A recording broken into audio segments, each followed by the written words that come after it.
Hey, welcome everybody. Welcome to the Director's Garage Live Hump Day Happy Hour Hangout here on the YouTubes. How y'all doing? Got the Atrium. The Atrium is out and running today. It's running hard. And I got these out because a couple reasons. First of all, I was listening to the Violent Femmes last night. And if this isn't a headphone made for the Violent Femmes, I don't know what it is. It's just that perfect blend of everything, of like, nostalgia and great with like quieter passages. It's a darker headphone. It just works. It just works. So Violent Femmes, I was listening to that first Violent Femmes album, 1983, on this headphone last night. Very cool. Very cool. How you doing? How's everybody doing? I got some real stuff out today. Coca-Cola, call me. Little hair of the dog. It's been a rough week. Monday was the Emmy Awards, the Primetime Emmy Awards, and that is a 10-hour day on my feet for your director. 10 plus, actually. We get there at like 11 a.m. and we're going until 10 p.m. on our feet. It's brutal. It's brutal. But that's what pays for all this stuff, is working on those events. So that's where we're at right now. Oh, wanted to talk about, now we had a big live stream Patreon hangout on Saturday. And I might excerpt some clip of that or something just to show you guys what's going on there and how fun it is. I actually did record it this time, which was a mistake I made in the last one. I must not have pressed record, or it didn't auto record, or something didn't record. So I wanted to, I want to show off a little bit of that and tease to you guys why it's such a good time and why you might want to get involved. We had Ryan Dietz from Modhouse was in and talking about his headphones and how to drive them properly, and just, interesting stuff. We had another, our friend, Christopher, the conductor, was back, taught us about opera. I didn't know anything about opera. Now I do. And I know a little something about it, thanks to Christopher. Chance was there, talking about his, it's just a great time, great hangout. Ken from Ken's Workshop stopped by. We had Rodrigo from Audio 46. Just fabulous. I unboxed a new cable, which is here. Folks, if you're looking for a cable, look at this. Is a 16 weave cable from Moondrop that just came out. $50 on Audio 46, and you might even get a discount if you use the Director's Garage keyword. Okay, coupon code. But look at how thick this thing is. 16 wires woven down to 8 up to the tips. And I only think there's a couple of arrangements, or there may even only be one arrangement, which is like 4.4 to 3.5. But you can't get this for that kind of money anywhere else. Just amazing. $50. Jesus, I have a version of this from, it's made out of silver. This is probably, I don't know, who knows what this is, but it's $2,500 for the same weave. Jeez, $50. Amazing stuff. What else we do? And put your questions in the chat. Anything you want to talk about? You want to talk about the episode from yesterday, where I did the clock thing? Unveiled the clock, which has been hiding in plain sight in the background here for a number of weeks on the Director's Garage. I've had that on display. It's just nobody picked up on it, and it's been sitting there for a while. The clock. There you go. Gotta put that back. Guys, I got arthritis in the shoulder. It's killing me.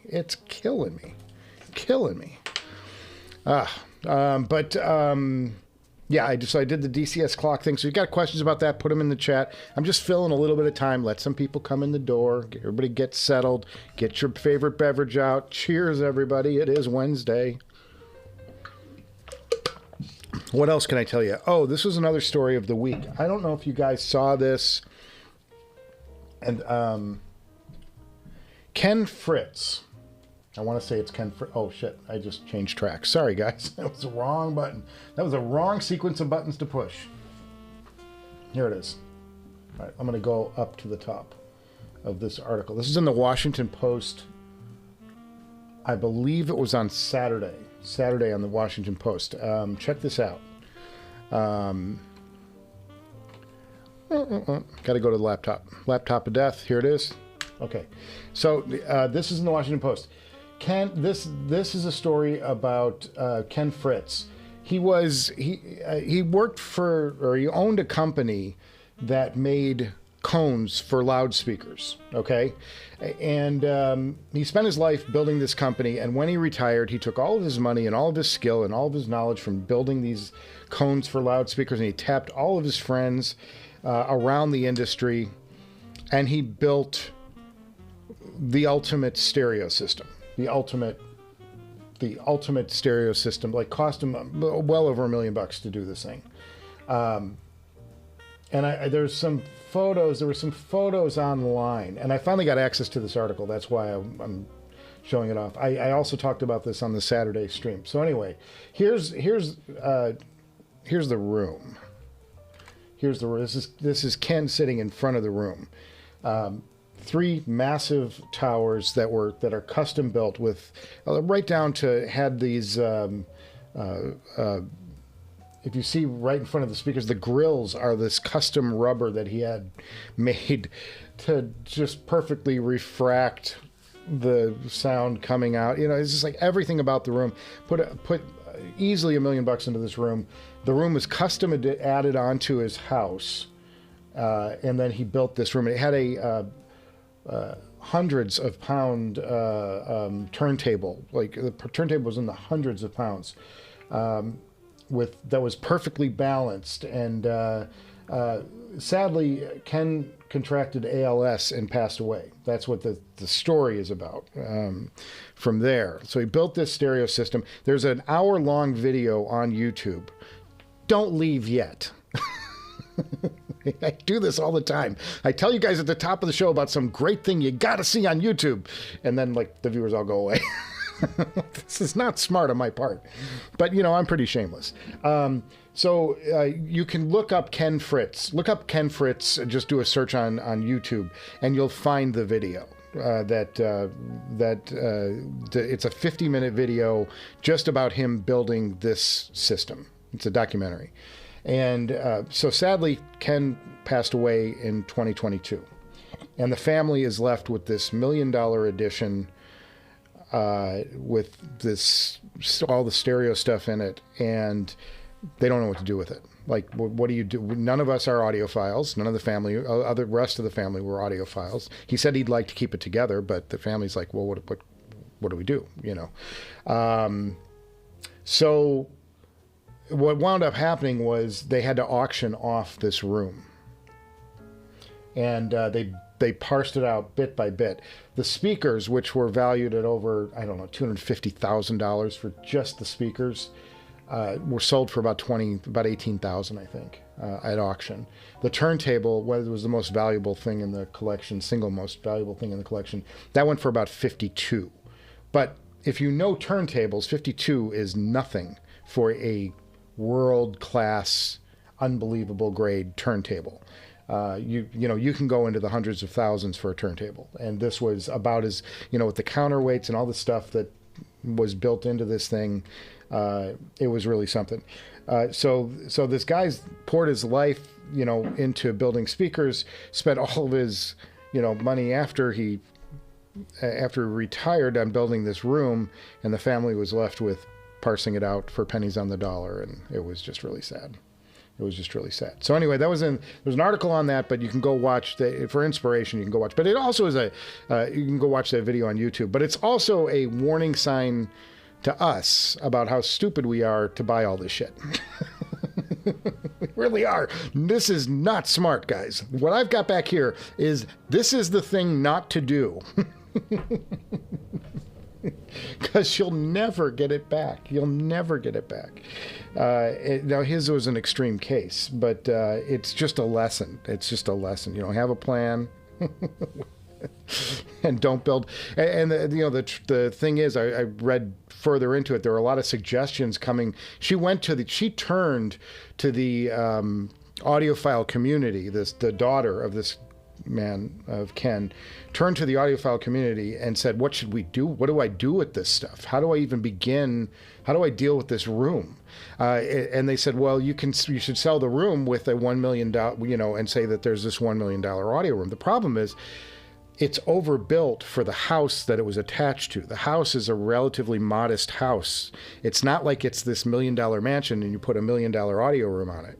It was an average house that you put $1 million audio room on. So it's like, you can't sell it like that. It's not like you're putting a extreme home theater in this $2 million mansion. Well, okay, that makes sense. You'll get that back somehow. Like there's a chance you'll get that back. This is like somebody who's interested in $1 million audio room is not going to buy this house, right? And then there was also concerns. I didn't get into deep into the article, but there were concerns that you could even get the gear out of there without cutting the side of the house open, because these speakers were so massive. They're taller than 10 feet, So these are all like side notes to this thing, and they wound up selling it for pennies on the dollar. And then somebody even came up with the idea of, well, make it an Airbnb and you can stay in the ultimate stereo room for $200 a night or something like that. And I'm like, well, we would like that, but there's about 10 people in the world that you're not going to get rich doing that, or you're not going to be able to pay for itself. So anyway, there you go. That was the story. And to those of you on Patreon, we talked about this on Saturday. I'm sorry, but I just have a little more information on it, and I thought I'd just trickle that out here as a topic for us to maybe discuss. We got a nice full room now, so I'll start digging into the chat. What are you guys doing? What are you guys listening to, man? I'm telling you, Violent Femmes, man. Go listen to that 1983 album. That is so good. That is so good. And it's like, well, it's punk. I mean, it's punk. And I talked about this on the video about the Clash. London Calling was a mainstream punk album. Well, this was an acoustic punk album, Violent Femmes. It's an acoustic punk album. Listen to the songs and the way they're constructed. It's straight punk music. It's just with acoustic guitars and great percussion. Like a killer drummer. The drummer was amazing on that. In that group. So yeah, that was it. Just listening to that last night, I don't know why. I think it came into my feed. It came into my title feed because there was a special edition or something released. But very interesting stuff, guys. Very interesting stuff. Cheers. I'll start going through the chat now, and we'll catch up on what you guys are up to this week. You guys know what I've been doing. I've been doing Emmys and not sleeping. That's what I've been doing. Okay, I am Jay, says, good afternoon. Cheers, everybody. N8 says, good evening, Michael. How are you? He's still at work. Oh, man, sorry. I was working up until the very last second here. I was writing a shoot report on what I shot this afternoon.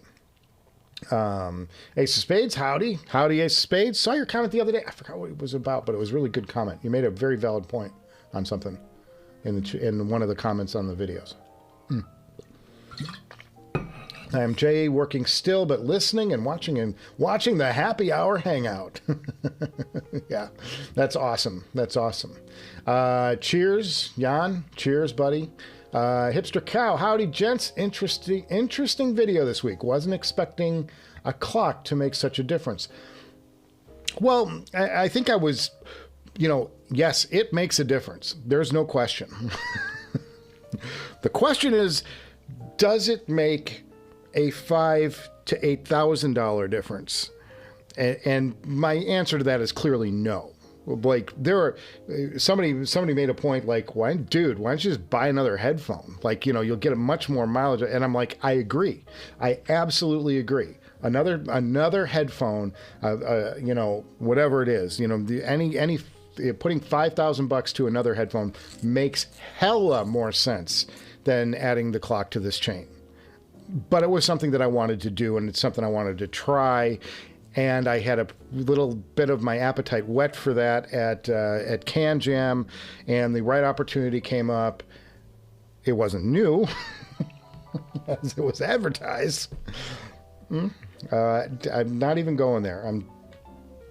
I'm putting that down to universal karma. Like let the karma of the universe deal with that one. But what it did make a difference though, and it does sound good. It does sound really good. So there you go.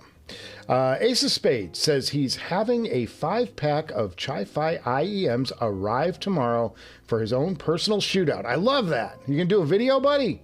I want to see a video, man. Ace of Spades, make a video on that. Why don't you? I'm like, oh, what'd I do? I just pinned something I didn't mean to pin. Okay. That's a good one, though. I like that. Looking forward to see how far IEMs in the price bracket have come. Yeah, I'm like, I want to hear the Timeless 2. That's the one that I'm waiting for right now. I just haven't bought it. I'll get to it. It's been jackhammering all day. Oh man, ow, that'll kill your hearing. I hope you got earplugs, my friend. Yeah, I want to hear the Timeless 2. That's the one that I'm most curious about, because that $200, $220, $250, like oh man, those are such good headphones, such good IEMs. Hipster Cow, sorry about not being able to join the Zoom session. Friday night was a bit too rowdy. That's why we call it the Hangover Hangout. And it's serious because, oh shoot, where'd it go? Do I have it? Yes, I do. Look at this, boys. Look at this. I'm going to show this off right now. All right. Here. Now I just got to go to that. That. Yes. Here it is. Here it is. That's the slate. It's getting serious when I've got a graphic for it. And that graphic actually animates, but I can't animate it here because I don't have all the shit turned on. But there you go. Cheap visual effects 101. That's good. And if you have any photos you want to send our way, send them too. Director's Garage. My other video effect, directorsgarage@gmail.com. We have ridiculous fun on this show. Seriously. Nephilim says he's home from work. My goodness, minus 25 with the wind chill today. Canada, good country. My mom was in Chicago. I'm from Chicago, visiting family, and she's like, she just got back to Palm Springs today, and she's like, it's 60, but it feels like 100 after being in Chicago, because today was 3 degrees in Chicago, and it must have been like minus 30 with the wind chill. It's brutal. It's just brutal. It's funny because I'm like, one of the things that I always have something going on when I'm doing something else. So like I'll have a webcam up and I love these live train webcams. So there's a webcam from the Loop in Chicago, like just showing an L train, like tracking. It's like static and the L trains are pulling through, and just seeing all that steam coming up and all this stuff. I'm like, I know how cold it is. So cold in Chicago today that it won't snow. It gets too cold to snow in Chicago. I know the feeling, man. I've been there. I experienced that forever. Ken Workshop. Ken joined us on Saturday. Really good to see him again. Afternoon, Ken. Jan says DCA clock really makes a difference in the Lena stack. I agree.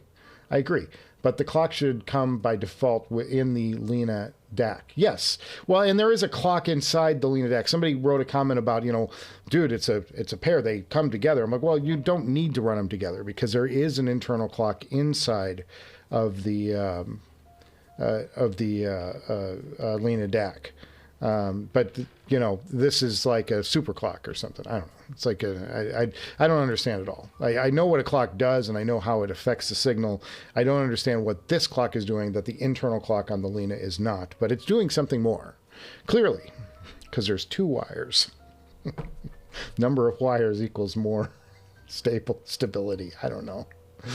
Yeah, and 1 a.m. here. Oh, I'm sorry, buddy. I'm sorry.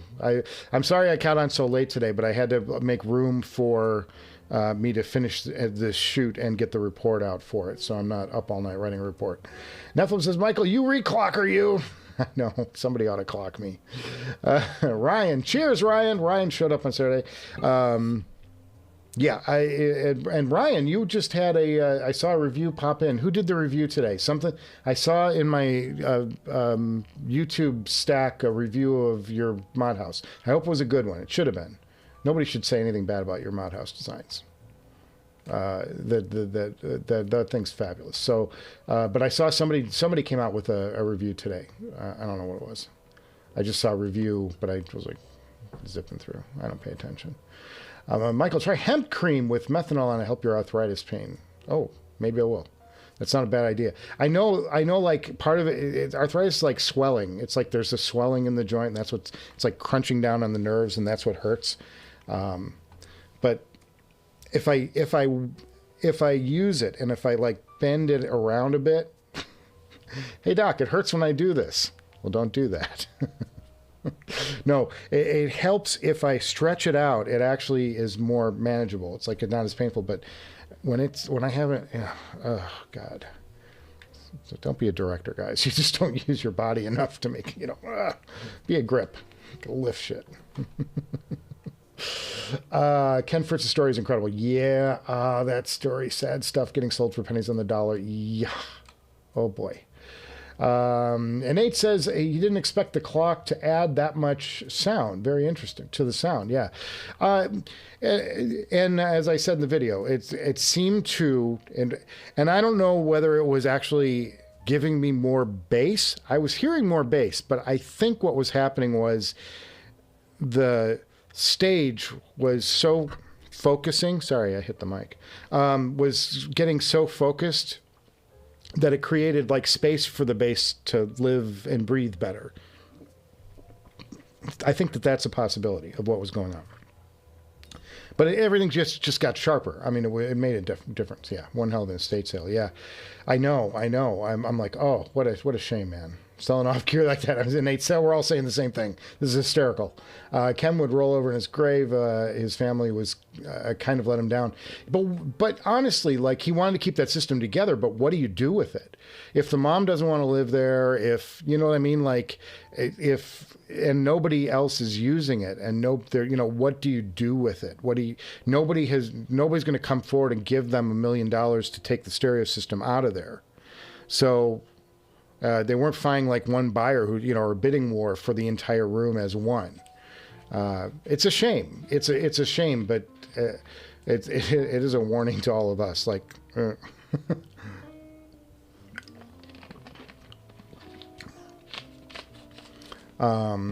yes. However, some stuff holds value very well. You're right there, and I think that's part of the problem is that the speakers were custom. I don't think the turntable was custom, but there was custom stuff built with it.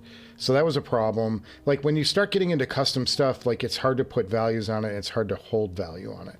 And I agree with you. My Macintosh, I bought this. This is the C2600. Is that it? Yeah. Tube Pre. And I got it. I almost bought the 1100. I couldn't get the timing right and the money right and all that stuff. So I wound up buying this to be a tube pre for my phonograph, for my Scout, for my BPI. And I bought that for $3,500 new in box. It was new old stock. The 2700 had just come out, and the guy said, I got one 2600 here. Do you want it? Now, my mistake was I didn't take the C70, which was their anniversary preamp. If I was smart, I would have bought that, because that was, he was going to give that to me for $3,500 also, if I wanted it. And he goes, I got this. He goes, dude, this is way more valuable. And I go, I know. But the C70 doesn't do that. C70 doesn't have meters on the front. C70 doesn't have, and it had the two pre, it had all the things that this thing had in it.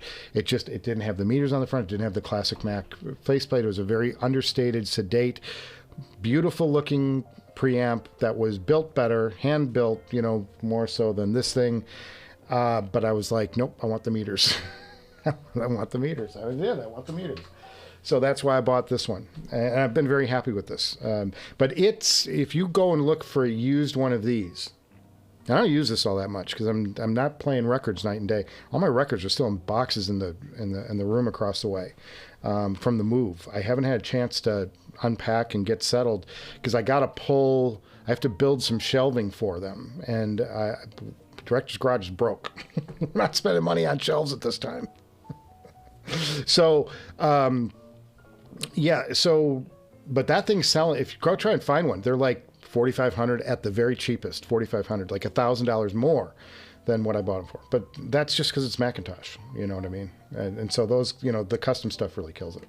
But building stuff, definitely not going to spend crazy dollars. Yeah. Chance says, this is so sad you can't take it with you. He's planning on FedExing it ahead. You're going to send your stuff FedEx into the afterlife. I love that. That is the spirit. That's the way to go. Literally, the spirit. Ken Workshop. Do you have a website or a forum post showing off your amps? I'm interested to find out that answer.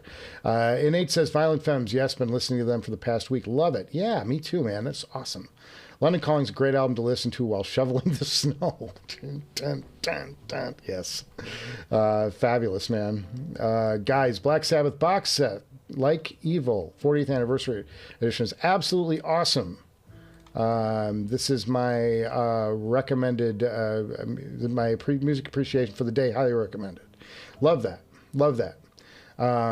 And as I told you, that not all remixes are great. Some of them can be really bad. Just because it says remix, don't actually listen to it and compare it to the original before you decide which one, because they can really wreck a really good mix. Was listening to some Black Crowes this week, and I was impressed with the recent remix of Southern Harmony. They didn't remix Amorica, which really needs a remix and a high-res version, because that is, to me, and I know I'm in the minority on this, but to me, Amorica is a better record than Southern Harmony. It's a perfect record to me. They absolutely hit perfection with their sound with Amorica. There's more going on there. If you really listen to the record and really break it apart, and the way the songs just float and flow into each other, it's a more perfect union on Amorica to my ears, to my liking. And I understand people would disagree, but Southern Harmony is a phenomenal record. I was listening to that this week, and I listened to Amorica, and then and that all came apart because I wanted to listen to something from the Crowes, but I didn't want to listen to something I was familiar with. So I'm like, I'm going to go into one of those deep records. I'm just going to do a dive. I'm just going to jump into one of those deep records from their catalog. And I thought, well, maybe I'll do Lions. And then I thought, well, let me listen to this. And the reason that all came about is because the Black Crowes have a new record. Could you guys know this? There's a new Black Crowes record coming out in March, brand new. And if you go to their website, in fact, I can do that. Black, oh, jeez. Spell it.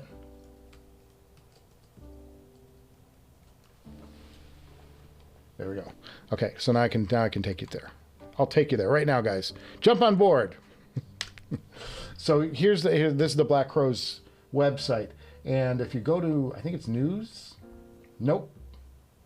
But their new album is called, it is. It's right here. Happiness Bastards, which I love the title. Great, Happiness Bastards. And the first line says everything you need to know. The Black Crowes are leaving the bullshit in the past. 15 years after their last album of original music, the Robinson Brothers present Happiness Bastards, their 10th studio album. I can't wait. I can't wait. I cannot wait to hear that album. I cannot wait. I'm so excited that they're doing another album.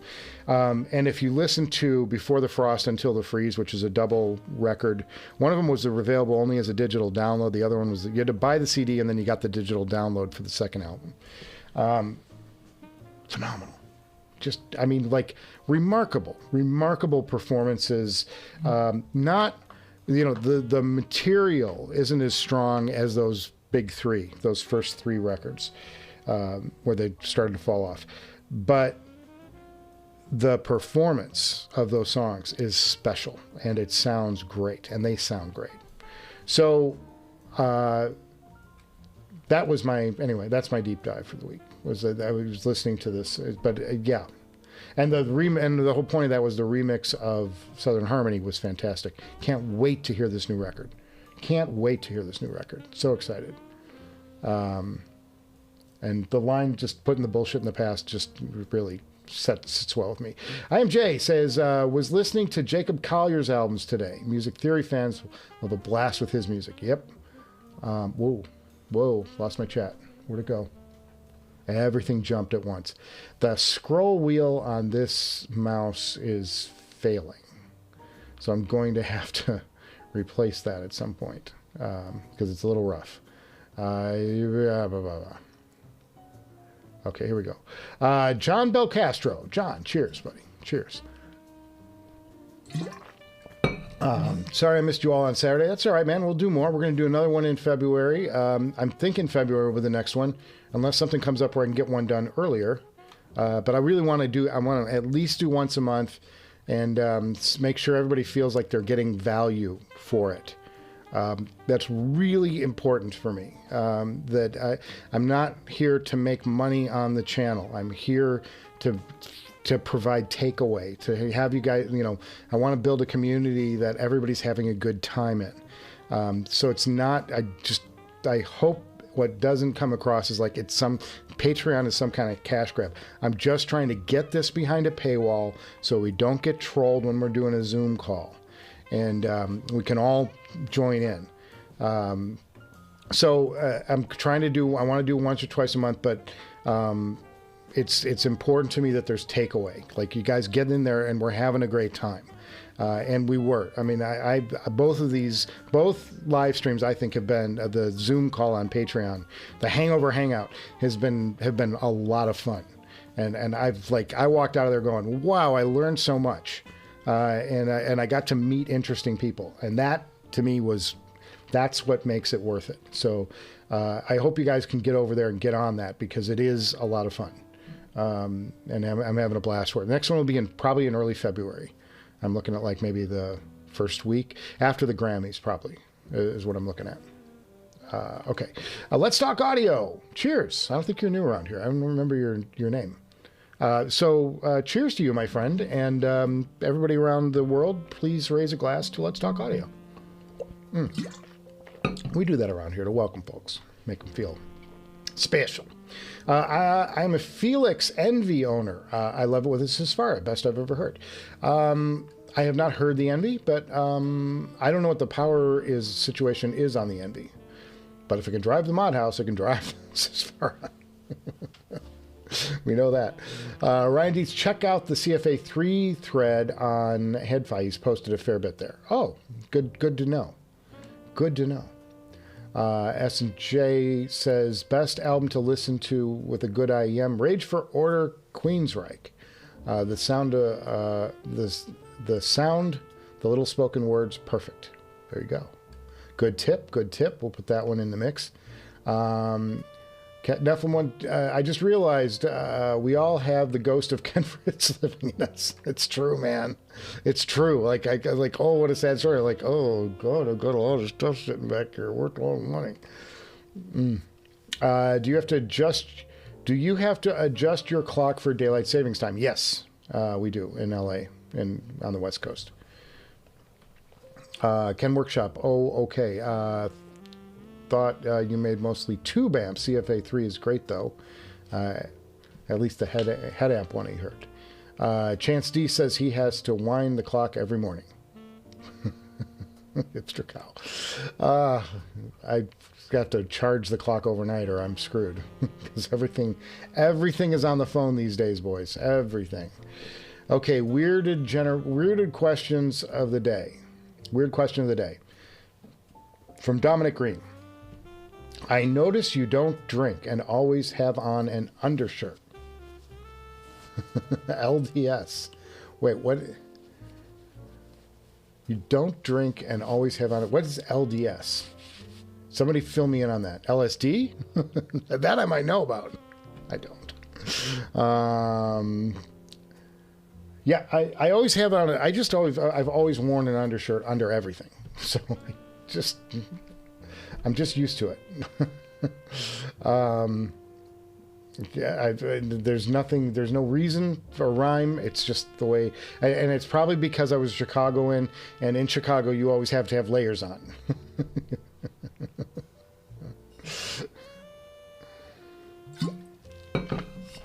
But I don't know what LDS is. What is that? What am I missing? I don't drink. Yes, I rarely drink. Once in a while I brought a beer in here once. I think 2 or 3 times maybe I brought a beer in on a Humpday happy hour hangout. And one of the times it was skunked. I couldn't drink it. I'm like, the one time I got a beer here, I can't drink it because it was horrible. It was been sitting in the fridge too long. S&J, is it wrong that he's enjoying a Elia Craig 94 proof while watching? That's encouraged, S&J. We encourage your higher octane drinking around here. Ryan Dietz, mostly solid state. He has a few vintage tube amps floating around. He's bought broken and fixed, but for headphones, he likes solid state. I like them too because of the punch. I do have a newer appreciation of tubes with the Modhouse tungsten because Ryan told me, hey, check them out on the tungsten. Check your tube amp out on the tungsten. You're probably going to like it. And he's right. I actually did like it quite a bit. What I like about the solid state stuff, though, is that you have electronics inside that can hold a charge and discharge that a large amount of power in a hurry.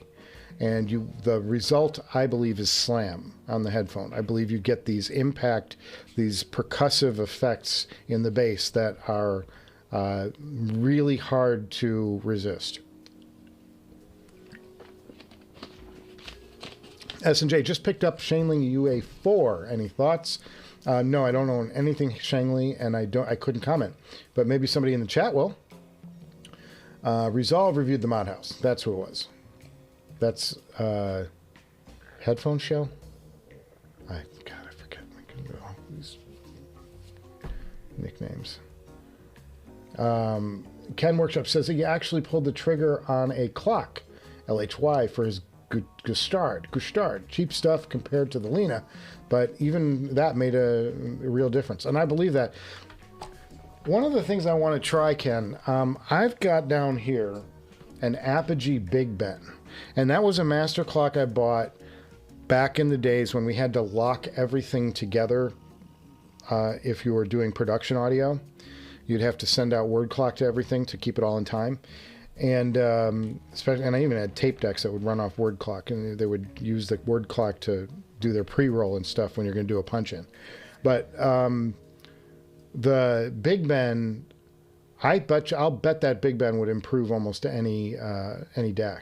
I never had. It's sitting in a rack. It's kind of a pain in the butt to pull out. But I always thought I would before I had the Lena clock, I thought maybe I should pull that out sometime and just plug it into the Lena and see what happened.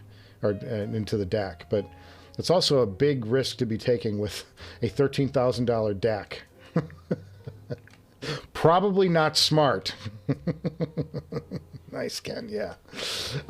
Ken Fritz story is a good reminder that your descendants don't want to inherit your hobby. That's true.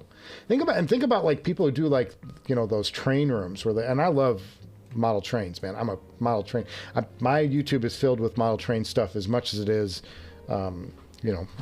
live cams and stuff on the railroad. I want that so bad. I want one of those. But yeah, what do you do when you have a whole room that's model trains and like all this sculpture and stuff? Like, what's that? Jeannie agrees. S&J, nothing 81. No Tony Martin, no Black Sabbath. We're getting into very specifics on our Black Sabbath. Yeah, does Ronnie James count in that equation? Chance D says his grandmother called arthritis Uncle Artie. The relative hated when he visited. Hemp cream, excellent. Yeah, okay. I'm going to give that a shot then, boys. I'm going to give that a shot. I just don't want to go to work smelling like plants. I love it when you get enthusiastic about the music. You have great stories and genuine music lover. Yes, I think we all do. Don't we all have passion for music? I mean, in the end of the day, like, all this stuff is just a vehicle. I mean, it's fun to talk about and trade out and whatever, but to me, it's a vehicle to get to the stuff that I love, and presenting that stuff that I love in the best way, possible in a headphone situation, or IEM for that matter. Yeah. I've been listening to the whole Transatlantic session, series 4 or 5, absolutely fantastic material. Mike Portnoy is an unbelievable drummer. Nice ace spades. Nice. Latter-day Saints. Latter-day Saint. LDS. Oh, thank you. Mormon. Oh, I got it. Yeah, no, me and religion have an arm's distance relationship. I have no I respect people who are devout. I appreciate what the church brings to many people's lives. It's just nothing that I grew up with, and it was nothing I necessarily subscribed to, but I wish everybody peace and understanding of their journey. And that's the best and I believe in kindness. Kindness is my church. I believe in being kind to people. It's fun to be funny, but I'm never hurt. I don't think I'm ever hurtful on this show, and I never mean to be hurtful. So I'm like, I think that we can all get by with a lot more kindness in the world. And if that's Christian, or you want to call that Buddhist or Mormon or whatever, so be it. That's my philosophical point for the day. Ding!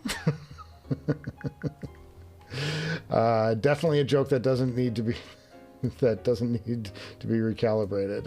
Looking at the added tube. IMJ says he's looking at adding a tube amp, either the Envy, the WA-23, or the WA-33. Now, is the Felix Envy, I'm going to look that up offline here because I can do it real quick. What does that amp run? Oh, it's about the same. And it looks remarkably like the WA-22, doesn't it? They're cousins. They look like cousins. Nice, though. Looks nice. I don't have any experience with the Envy. The WA-33 is a more powerful amp than the... the WA-33 is a more powerful amp than the 23. The 23 is a schlankier design. So if you're into the power and into the WA-33 is still the flagship from Woo. The 23 is their new take on it, or a newer take on their top of the line, whatever. That's how they described it to me anyway at the show. It's not their top end. It's actually a slight bump down, but much improved styling. So if you want that. I have not heard the Felix Envy at all. Yeah, time has passed. Ryan Dietz, from Ken's Workshop, Ryan Dietz, if your headphones come alive with tubes, is there a DIY tube amp that is interesting with Lundell transformers? Oh boy. Ken just made my head go poof. I've contemplated building or just swap output transformers on his 300B amp. Oh, damn, that's getting into the technical stuff that I just don't know about. I want to learn that stuff so bad, though. I'm going to go to Ken Workshop School. Ken Workshop College. Ken Workshop Workshop. S&J, Shaneling UA4 dongle DAC. Just curious if you had seen one. No, I haven't. I don't have time to see everything. That's one of the things I'm very clear about. Like, I am not like a reviewer for this show. I don't like... I do more like an audiophile lifestyle show, and I invite everybody along for the ride. I do tell you what I think of things, but it's like in the process, it's just telling a story, to me, to my way. And I'm not like, this isn't what I do for a living. There are a lot of channels out there that all they do is reviews. That's their lifeblood. And I'm like, I'm a director. I work for a living, and then I do this in the spare time. So I haven't seen everything. I see as much as I can, and I'm interested in everything. I'm fascinated by all this stuff. I'm fascinated by I get jealous of what you guys get and show off on my show. Send photos, boys. Send photos to directorsgarage@gmail.com. Send your photos of your systems. We don't mock anybody's system. It's just about checking out what cool things you guys are getting into at home. That's legal. Got a story. Oh my goodness, guys. Okay. I have some friends on Facebook that I just kind of acquired. Like, you know how you get like friends. I know, and all you're going, dude, the dude's on Facebook. How old is he? But I have some Facebook friends that I've just acquired. They were like, they're not people that I hang out with or anything, but they're just folks that I know. And somebody put on Facebook that he's really impressed that the weed he's been selling at home to his friends, he's got 120 people calling him now. He puts this on Facebook. 120 people calling him now daily for his weed that he's growing in his backyard, and he's selling it to them. And I just wrote, dude, not saying nothing about nothing, but you do realize that while it is legal in the state of California to consume weed, growing and selling require licenses and are felonies if you don't. You just admitted to a felony on Facebook. Not the smartest thing I've ever seen. Anyway. That was my thing for the day. I just blown away. Like, think it through. Think it through before you push post. So it's great. Okay, Gene Fruit says WA33 is going to be more linear than the Envy. The 23 might run out of steam depending on your listening volume. And the other thing to remember, guys, is gain staging. Gain staging, gain staging. What are you feeding into that amp? I'm telling you, the Mod House Tungsten with a 2-volt source feeding into the HM1 back here, the Zale, is not powerful enough. It does not have enough beans to drive. But if you feed it with a 6-volt signal, if a 6-volt signal into the amp, you have more than enough gain. So you have to stage your gain. You got to think about gain staging. So the 23 might run out of steam if you're feeding it 2 volts. If you're feeding it 5 volts or 6 volts or 9 volts like the Wandla does, you have a lot more option. A lot more of these amps that are underpowered will work just fine because you're giving them a higher input signal. The one thing you don't want to do is push the gain on the amp. There's a difference between power and gain. Gain is adjusted by sensitivity. You can get more gain you can get more volume out of your amp by increasing gain.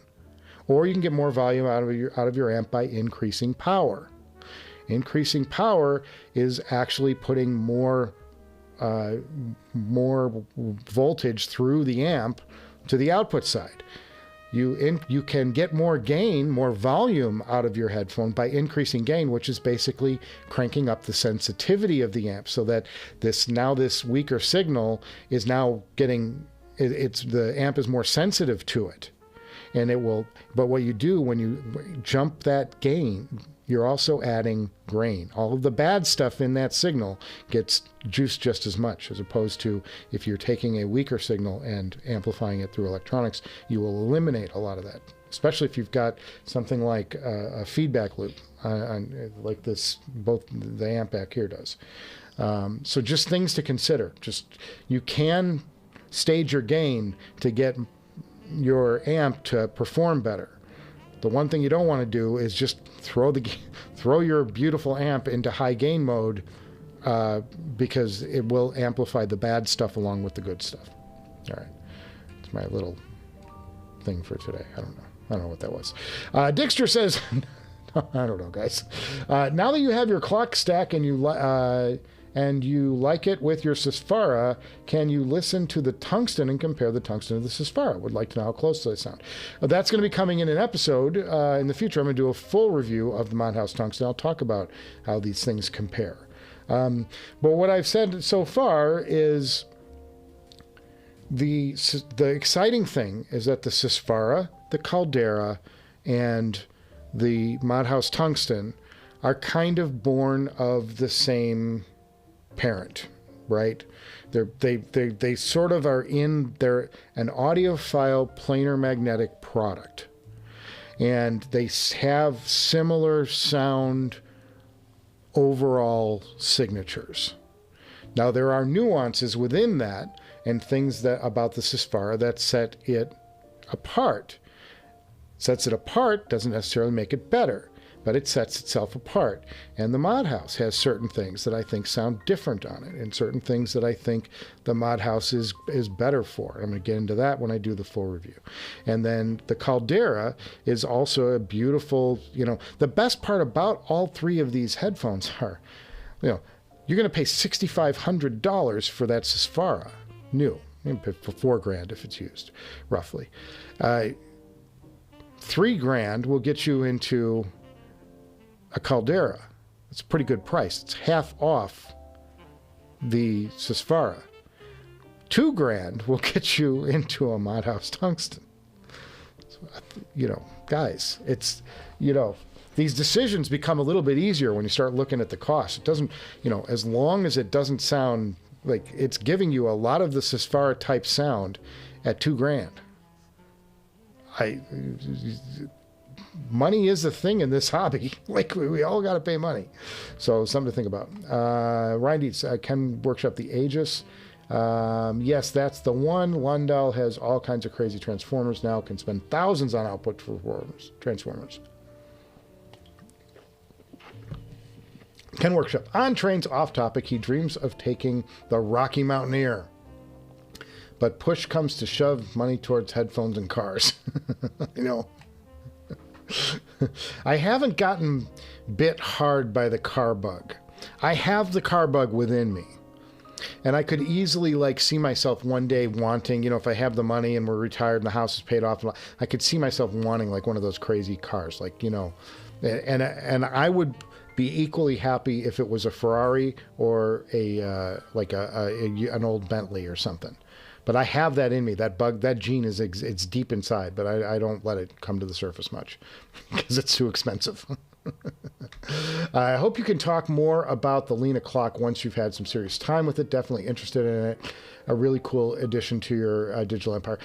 I got to tell you this. No one should do this.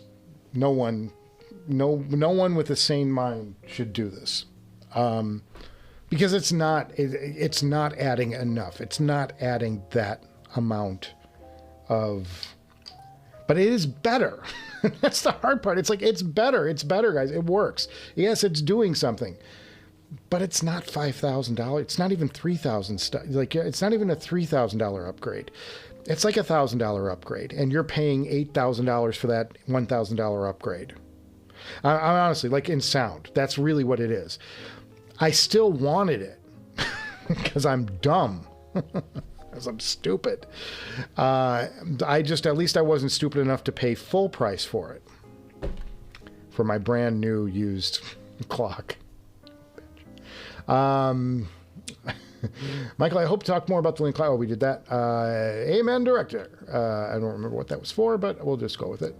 Chance D says any reference to the any reference to the Black Crows, he hears Teskey Brothers, a group from Australia that are a mix of Crows, Shuda Tedeschi, Trucks Band, and Otis Redding.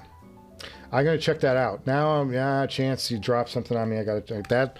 That might be the comment of the day. It's not the joke of the day, but it's the comment of the day because it's going to make me, I'm going to go investigate. I'm going to drop that right into that script. Okay. Now I can go back to it. Okay. If you're looking for a Woo Tube amp for your Susvara, you owe to yourself just to write Mr. Woo, and he'll tell you exactly what each model sounds like. Tell you exactly what model sounds best with the Susvara. He's a nice guy. I agree with you. I would also say that, make sure you listen to it yourself, because I hear different than Jack Woo hears, and they're all different. Everybody hears a little different, and you have different preferences. So make sure you check it out for yourself. Just trust your ears. Trust your own ears. Don't trust a reviewer. Don't trust, don't buy anything because a reviewer said to try it. Make sure you're hearing this stuff first, or you're dealing with a company like Audio 46 that has a good return policy. That, you know that if you buy this thing and it sucks and it doesn't do what you want it to do, you have some path to get your money back or to roll it into something else that you do want to try. Just making that statement. Okay. SJ says currently he has the Dunu Falcon Ultra and he's thinking of the Green T2 upgrade. Any other choices for good bass and metal enjoyment? Trying to think of what's in. I'm recalling those are not ridiculously expensive upgrades. The Dunu Falcon Ultra. Let me look at that real quick. New Falcon Ultra. Amazon. Yeah, I don't think this is a crazy thing. Dual dynamic driver, $239. For a heavy bass. Yeah, anything with dual dynamic drivers is going to probably be tuned pretty heavily into that bass category, and the larger you can make that, there's some great bassy headphones out there. You can go really expensive though in a hurry when you're looking for that stuff. Moondrop has tremendous bassy headphones that aren't very expensive, and you can get into them relatively cheap. The latest Starfield 2, pretty good bassy headphone, not a bad choice. There's stuff there. There's stuff out there, but if you're happy with the Falcon, do it. Just stay with it. It's great. It just gets to enjoy what you're happy with. I don't know enough. There's so many great Chi-Fi IEMs right now.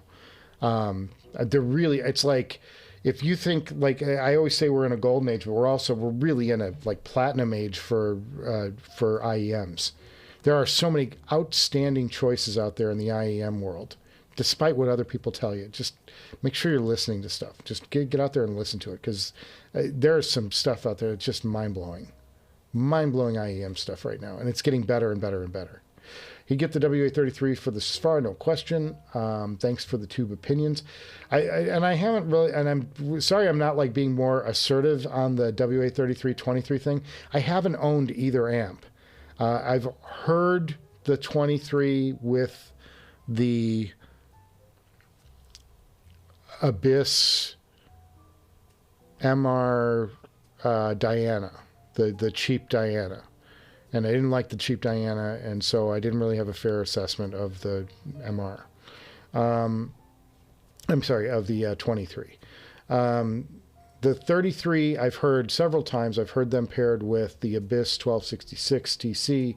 I've heard them with the Sisfara. I think I've heard it with the Caldera now. I think I'd listened to it a little bit last Can Jam. But great, it's great. And Jack does amazing things with tubes. If you're into the tube sound, I don't know that you're gonna have a hard time beating what Woo does. And you're not gonna go wrong with a Woo tube amp. Even the bad ones are good. The cheap ones, I should say, are really good. The guy, they know what they're doing over there. They're not foolish people. And the nice thing is that, when you get into these, like this, I have the WA5LE, which is a V2, and there are all kinds of switches on this thing to get the thing to perform properly with the mod house. I've got an impedance switch. I've got a gain switch. I've got a power switch on that thing, and go from low to high power. But it's not low to high power by adding gain. That's done with the toggle switch. You know what I mean? So there's all kinds of advantages to like getting into some of this higher end gear. Like, you can really stage, and you can tweak the amp into your headphone so that it's performing best with your headphone. Anyway, Nephilim says gain staging is great and all, but having genuine good preamp is the best. Just his opinion. I don't, but that's how you stage gain, is through a good preamp. you know, that's one way of stage and gain. Just have a good preamp.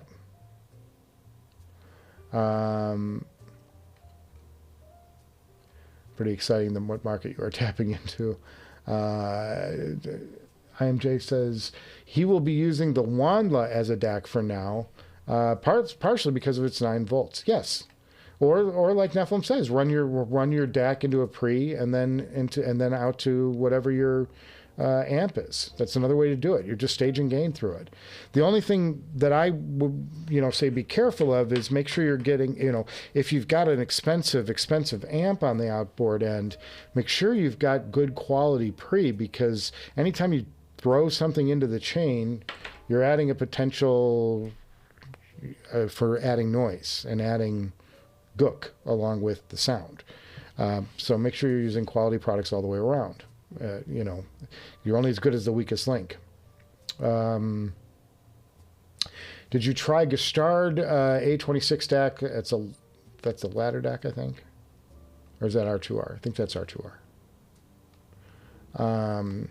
Also, can you match it with a Gestard clock and DDC? I don't know. I have not done any Gestard stuff at all on this show. But maybe somebody in the chat has, and they'll tell you. Realistically, you may be using a tube as a pre. And somebody's even said that to me. Like you should be using, one way to do it on this system is to use the Zale as a pre, and then go into your tube amp or your power amp from there. The Bakoon. I may have somebody who bought the Bakoon. I just have to figure out how much it's going to cost to ship it. He wants to buy it. It's from Belgium. So it's going to cost some cash to get it there. And I'm like, really, dude? Because it could be like $300, maybe even more. He's like, just let me know what it is. I said, okay. So I got to get it done. I have been so busy this week, I haven't had time to count my breaths. Nephilim says he always appreciates honesty, Michael. You said you don't really need it, but incremental improvements become big improvements over time. I think this purchase was a necessary evil. No, I'm the necessary evil. Nephilim. It's awesome. It might be a mistake. Honestly curious on your take, but I cheap out on digital because of the pace of innovation seems so fast. That's interesting. Well, you have to get in at some point, though. That's the problem. It's like, if you cheap out, you're never on that. You're never on that cutting edge. I am a big believer in buying used because I agree with you, Ken. The prices are just crazy. So I wasn't about to buy the DCS, any of this DCS stuff new, and sure enough, you roll it off the floor. I picked up both the DAC and the clock for a total of $15,000, I think. If you add it all up, it was like $999 something for the DAC, which runs 13,500 new, and the clock I got for $5 versus $8. So I'm saving money all over the place. Oh God, why? But you're right. I mean, I see your point, Ken. That you can, and honestly, like, how much better is the Lena DAC than, say, the Hollow May, which is literally $8,000 less, and that probably the argument is not much, because diminishing returns are a thing. And the sweet spot might be, it's probably better to just go out and buy like a Hugo 2 portable and be done with it. But the TT2 sound, all this stuff sounds better. Like the TT2 sounds better than the Hugo 2. It's quieter. But is it necessary? You can. The necessary thing is going to be a personal decision for everyone. I'm having fun building what I consider to be my ultimate system here. And there is a fun factor to this, and part of the fun is kicking myself for doing it in the first place, because it's not smart. But Yeah, I think that's got to be a personal decision. The things that I always say are, don't go into debt over audio. Don't ever go into debt. Pay cash or don't buy it. Just wait, save up, pay cash. Do not go into debt over audio. This is a dumb prospect to begin with. Most of us would be fine with a little $500 something and a $500 headphone and whatever, and we'd be more than good to go. Like, we're grasping at that thin air that, it probably isn't breathable. But don't go into debt over it, and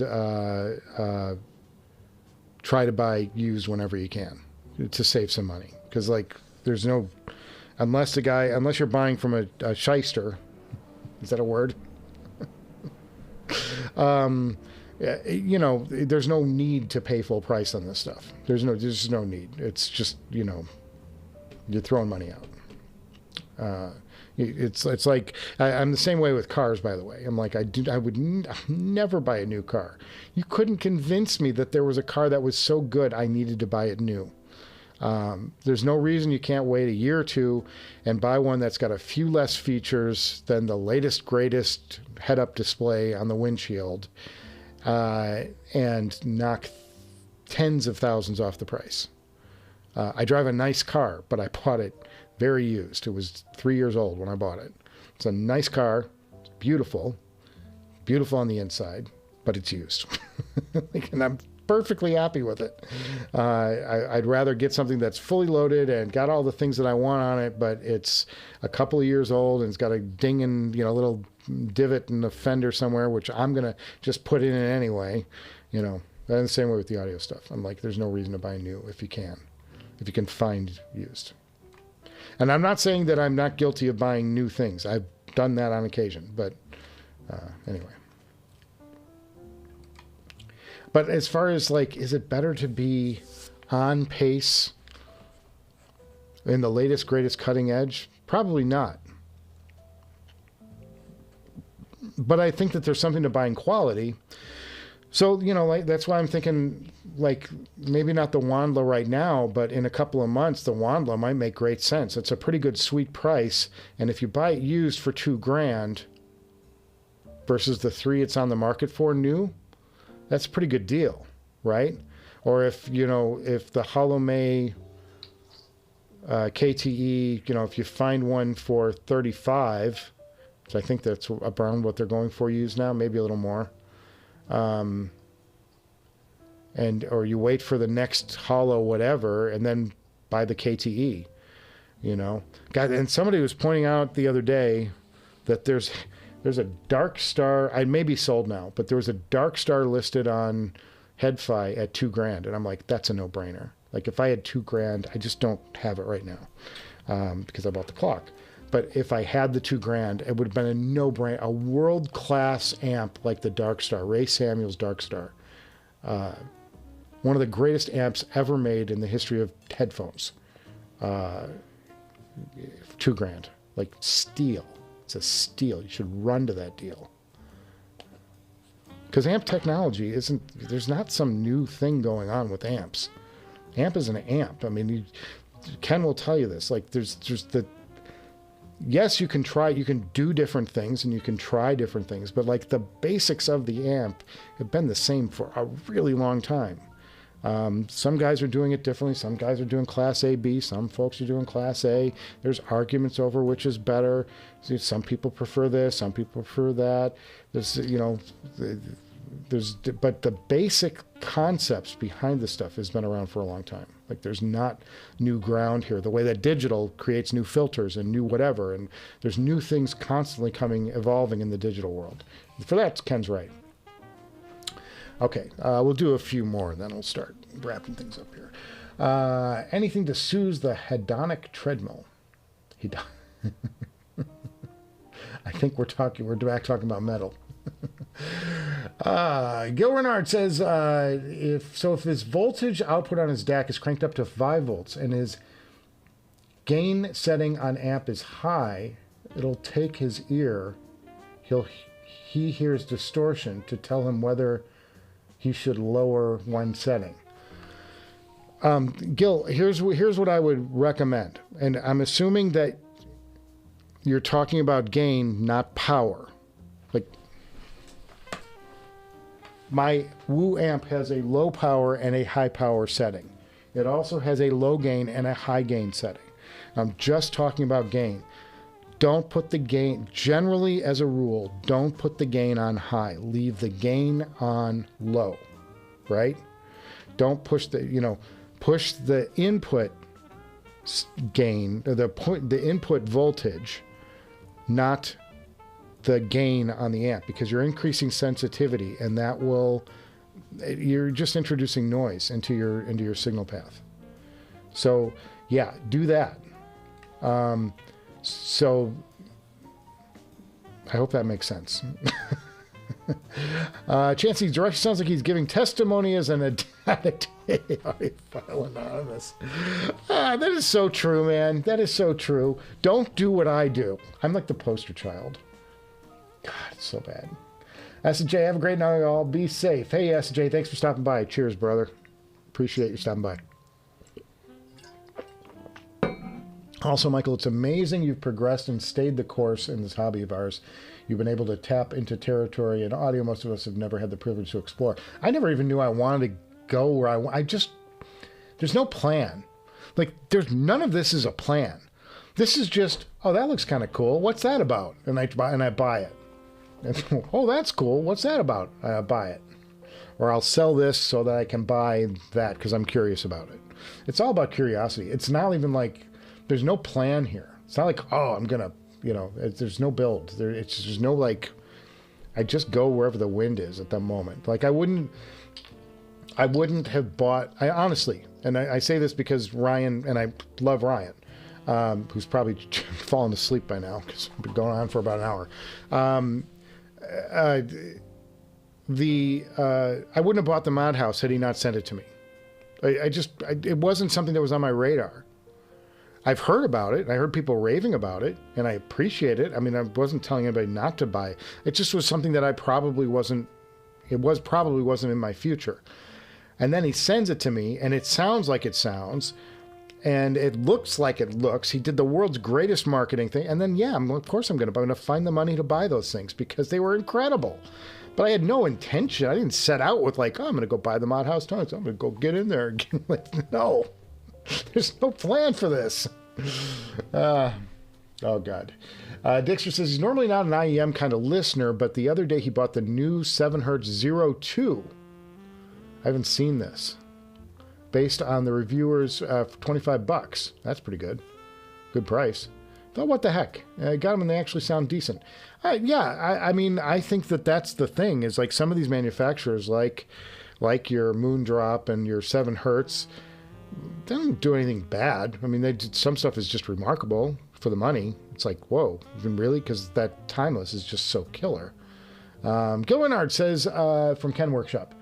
Ken Workshop says you might ask the manufacturer, who has measured, no doubt, what the maximum input voltage it can handle. It's very easy to measure with bench tools. They've seen amps distort with 2.1 volts input. Oh, that's a good point. Because you can cause distortion. That's a great point that Ken's making. But if and you'll hear it right away. I mean, there's no, unless you've got blown out eardrums, so like you can hear right away when an amp is going into distortion. You're like, ee. For those of you keeping, I don't know how you spell that, but it's ee. Ken Workshop says he has the 826 and using the LHY clock, it's a great sound for the price. He brought used. Yes. Smart. Yes, exactly, amps. That's where he was going to buy quality headphones and amps to hold long term, buy digital mid, upper tier, and swap. Yeah, I think that there's a fair strategy to any of that. I don't even know how I got to the Lena. I think I got to the Lena because, and the shows tell the story of this stuff more than I do, because I forget I have a very short memory. I really do. Guys, I like, my memory is horrible. So the shows are kind of like the diary of where we're at in any given moment, and the rationalizations behind when I bought it are buried in the shows. Because I don't remember the rationalizations all this time later. You know what I mean? I don't remember any of it. I just like, okay, we'll just find this. But I think what it was, I think what it was, you know, I had the Cord TT2 M scaler. And I didn't think, this is my, now from memory, my faulty memory. This plane going on by overhead. I didn't think, I just was kind of tired of the sound of the Cord. It's very analytical. The Cord is a very analytical DAC. And that's great. I mean, there's nothing wrong with that. If I want an analytical sound, if I want something that gives me every ounce of detail, it just is, it's very hyper detailed. And then with the M scaler, it was even hyper detailed, and it was just like too much. So I don't know. I just think I wanted something that was more relaxed. And I probably could have gone with the hollow. A lot of people were pissed that I did not go with the hollow, because at $5,000, it's what everybody's trying right now, and they just want to see a good review on something that they own. But I'm like, I want to try. I want to go out there and zig when other people want to zag. So sometimes it's that, sometimes like, I'm like, well, everybody's expecting me to buy, is expecting me to buy the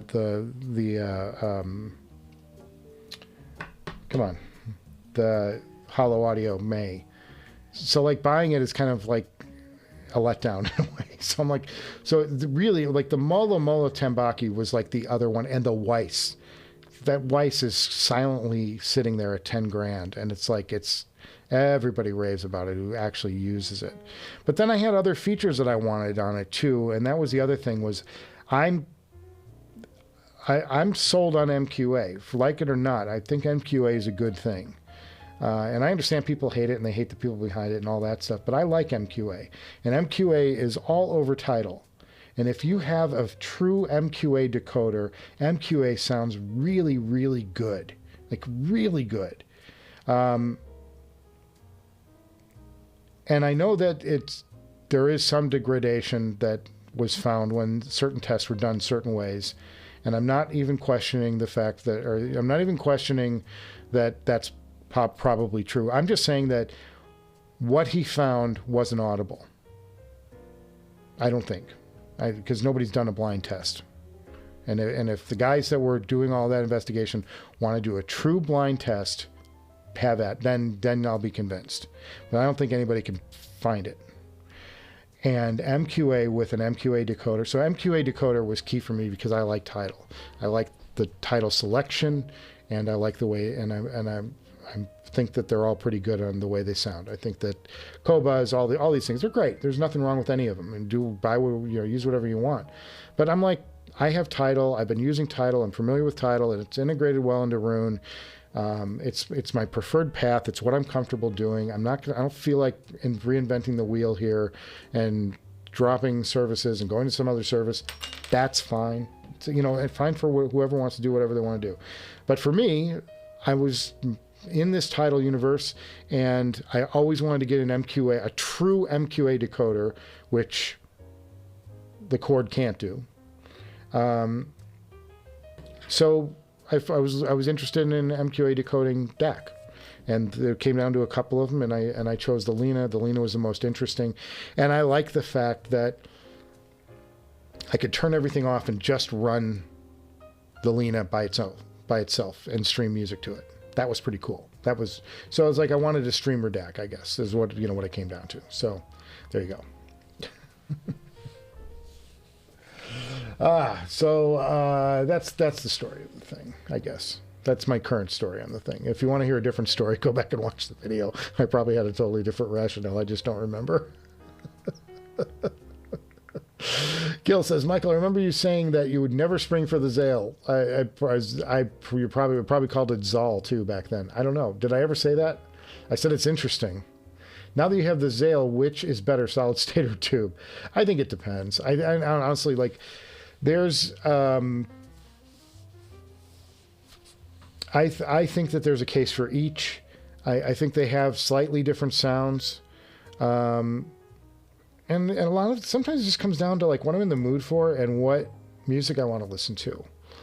Like Violent Femmes, yeah, tube me up and put them on these things. I don't need hyper detail, but if I'm listening to like a jazz something or other, yeah, I might go with a solid state amp and you know, the more detailed headphone like a Mod House or a Susfar or whatever. You know, it just comes down to, I don't think there's right or wrong in any of that. What do I prefer? I don't know. I like them both, and I use them both. There's a case for there's a case for AB, there's a case for A, and there's a class for Class A tubes. I'm like, you know, there's a case for all of it. It's all good. It's all interesting, and it's all part of the world. It's just a matter of what do you like. You know what I mean? I like having the option. I'm thrilled with the option. I think the tubes look cooler. Is that wrong? Looks, hey guys, looks are important. Looks are important. This is our hobby. You don't want to look at a boring ass black box. Look at this clock. This clock has no imagination. One white light and a DCS logo. How boring. Can't you do like a digital something? Make it interesting looking. I don't have the Zale, which is better, solid state. I know that better is so subjective. I think that it does come down to what do you want. I like them both. I like them both for different reasons. I love the punch that you can get out of a solid state amp that a tube amp can't give you. Same time, I like the, you know, depth and the warmth and, you know, the some of the effects. You just get this different, it's a different take on things with a tube. Both are good. Both are good. And I sprung for the Zale. I did anyway. Hipster Cow says he thinks one of the biggest issues is that it was impossible to do a true blind test because MQA compression algorithm wasn't public, so there's no way to know if the input file is identical. No, but I'm saying that, you know, I think that if you play, you know, one of the tracks off of Qobuz and play the MQA equivalent off of Tidal on the same headphone system and just mixed it up blindly, if it's the identical mix and the identical mastering just encoded, I don't think you can tell the difference. I don't think blindly anybody could tell the difference. I think it's too close. And the MQA is, it just works. It's fine. It's what it is. And it, you know, I don't know. So, you know, it's not like I'm seeking out MQA. It's not like, oh, I got to hear the MQA version of that. It's just what's there. And I happen to use Tidal. So, if I have an MQA decoder, there's a sticker. There's a piece of tape under this desk. Look at this. It was under this desk. I just felt it with my, I'm like, at least it wasn't bubble gum. See, I bought a used desk, boys. Number 305. So you know, and it's not attacking anybody who supports or wants any. Y'all do whatever you want. For me, I know I was using MQA, so getting a proper decoder, which is the proper way to listen to MQA. You know, MQA doesn't sound as good if you're not using the MQA, the true MQA decoder. If you are interpolating it into PCM, yeah, it's not going to sound as good. It's going to sound, you know, it's not going to sound as good. But if you have the proper decoder, yeah, it sounds fantastic. So whatever. That's my point. But I don't want to make a whole thing on MQA here. It's like, it's not worth it. There's so many people dying on hills over MQA. It's like, you know, do what you want. It just works for me. Run amok using an MQA filter on non-MQA content. That's what I'm saying, Ken. It's like, yeah, you know, be reasonable. Just, you know, if it's there and you got it, use it. And so I purposefully, Audio Fool's in. Hey, happy Hump Day, fellas. Cheers, Audio Fool. We're about to go off the air. You can go back and watch what we did earlier. But Ken said it dead perfect. I mean, that's exactly what it is. If you're not decoding MQA with an MQA decoder and you're using some other scheme, which happens in the Roon world, it'll like translate it to PCM and then play it out. Yeah, it's not going to sound as good. Of course, it's not going to sound as good. But if you're using an MQA decoder, just like if, you know, there's DSD, if you're translating DSD to PCM before you're playing it out, you're not getting the effect of a DSD file. Like, why bother at that point? Why not just download the 192 version of it? You're going to be fine. But a true DSD file, decoded DSD sound is about, I think, is the best digital source you can get right now. Even better if you got multiple, you know, like the 2X or the 3X or the 4X DSD. Yet those are phenomenal sounding files. There's nothing like them. Could I pass a blind taste test? Maybe. I think so. Maybe on some of the higher end DSD. There's a, you know, that's crazy. But, you know, it's just, there's nothing, the whole point of this was the, you know, the MQA thing. I'm like, I think that Golden Sound Guy really went through the whole MQA thing. Yeah, and he made his mark. I mean, it certainly made him famous, so good for him. So, you know, whatever. I don't know. I don't have an opinion. Like, I just know that, Tidal has a lot of MQA material, and everybody's like, who hates MQA, saying, "Oh, it's dead, it's dead, it's dead." And I'm like, go look at Tidal and the releases this week. I'm telling you, MQA is all over Tidal still. It's everywhere. So if you have Tidal, you should probably want to have an MQA decoder. If you want to go to Qobuz, you won't have to worry about any of that. That's all. Yeah, the Golden Sound, he made his, I mean, he made him famous, that whole MQA. Nobody knew who he was until the MQA thing, so good for him. I just don't know that, okay, there's a difference. Is that difference audible? Does that make everybody at MQA kind of jerky? Yeah. You know, at the same time. I mean, like, they just try to blow, you know, gaslight over it, but whatever. I don't want to relitigate that. That's long gone. But I use it. What do you use for power? Any regenerators or conditioners? I have a few things around here. I'm not like crazy about the, like, you need a pristine, blessed from God power source. I have this box that somebody bought, it's got to be snake oil. I bought it from an audio show, like the high-end audio show, and somebody was doing this demo where you had this contraption, like it's a little box that's inline, and he said, "Listen to this noise I've isolated," and then he plugs the thing in and goes, "Now here it's gone." I'm like, okay, I bought that. I don't know. I don't know if it makes it. I think there's far other things, you know, there's far more things to worry about than cables and power itself. I do have like some, what is it, Furman. I have a couple of Furman things here, but I don't know that they're conditioning the power. I think that's just like a breaker kind of thing. I don't know. I haven't gotten to the power stage yet. I have some nice power cables, but it's not because any other thing that they look cool. It's not trying to do anything other than look cool. Hey, everyone, he thought MQA sounded fine, but he's in the minority. Yeah, I'm like, it sounds fine too. Nephilim still loves his physical media. He's a Blu-ray SACD kind of guy. It works for him. It's a wheel. Doesn't really want to reinvent. He doesn't want to reinvent either. Yeah, if that's what works for you, fine. I never had an SACD player, so I never got into it. I have one SACD here that I bought, thinking someday I'd buy a player, and then I never did. I think it's Brothers in Arms from Dire Straits, but it's good. But an SACD is 96K, so I'm like, I can just get the 96K file, and I should be getting everything that SACD does. Isn't it 96 or 88.1? Am I doing that right? Somebody help me out. Anyway, 96 or 88 point whatever. Okay, and in the hertz frequency.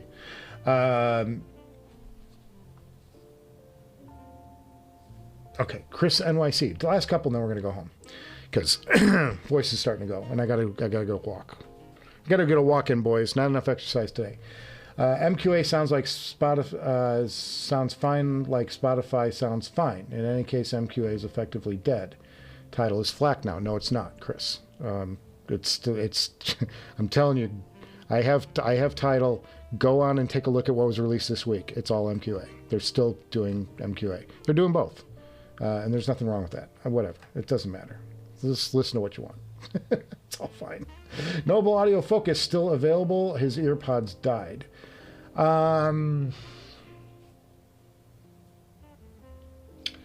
Noble Audio Focus still available. Yes, they are. Matthew, I'm trying to think. I know there was a run that was out. I'm just going to look it up real quick. Shop Universal Wireless in and rounders. Here they go. You can still get the Focus Mystique, the Focus Prestige, which is the original Focus Pro. Those are expensive. Those are $599 though for the special looking ones. But the Focus Mystique you can still get for $359, and you can buy the HANCs, which don't sound quite as good, but they actually have more call features on them for $199, and you can get them from noble.com. Audio 46, I don't know what they have there. Let's see, real quick. And I'm sorry I'm not showing you this. It's going to take me a while to get all this typed into the laptop. So, and let's see what's going on here. Audio 46, shot by brand, Noble.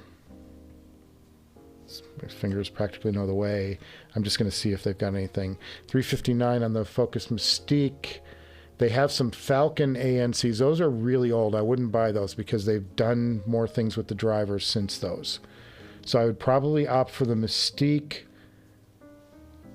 And they have an open box Prestige True Wireless for $500. That's a pretty good deal. That's $100 off the price because it's an open box. And that's pretty cool. So that's what I would say. The Focus Mystique is the best sounding that I've heard for a wireless IEM. They don't have all the call features of some of the other ones, though. So you have to decide what you want and then go for that. But check out the Noble Audio website or the Audio 46 website. And I think my coupon code might work with Noble. Try it. See what happens. There you go. But yes, the Focus Mystique is the Mystique is the best sounding wireless IEM I've ever heard, and the Focus Pro is not bad. The one that they do the Prestige on, it's just not quite as there as the Mystique for me. Sorry, that's my one off. I'm just doing these as quick hits because I'm trying to get us finished.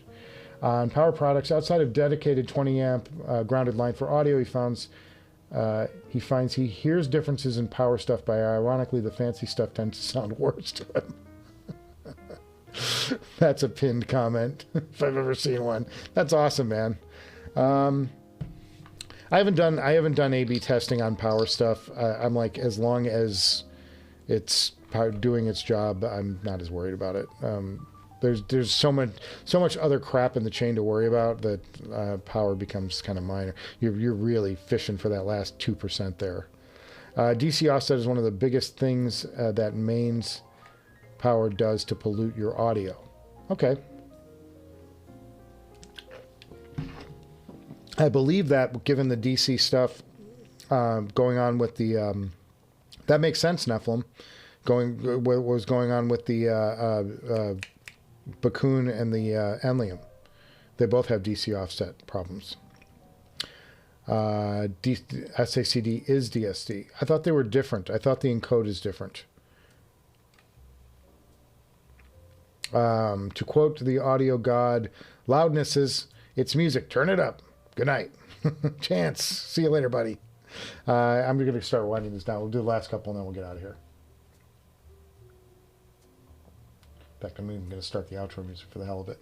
Just to prove to myself I'm getting off the air. It's 5:35. Okay. Let's see. That's a pretty good way to end this. No, I was asked if you ever used Oh, wait. Asked for your used set that was up for sale. Oh, I sold the Focus Pro. I still have a Focus HANC, but I kind of keep those around. And the Mystique's not going anywhere because I use those. Asking. Sorry, buddy.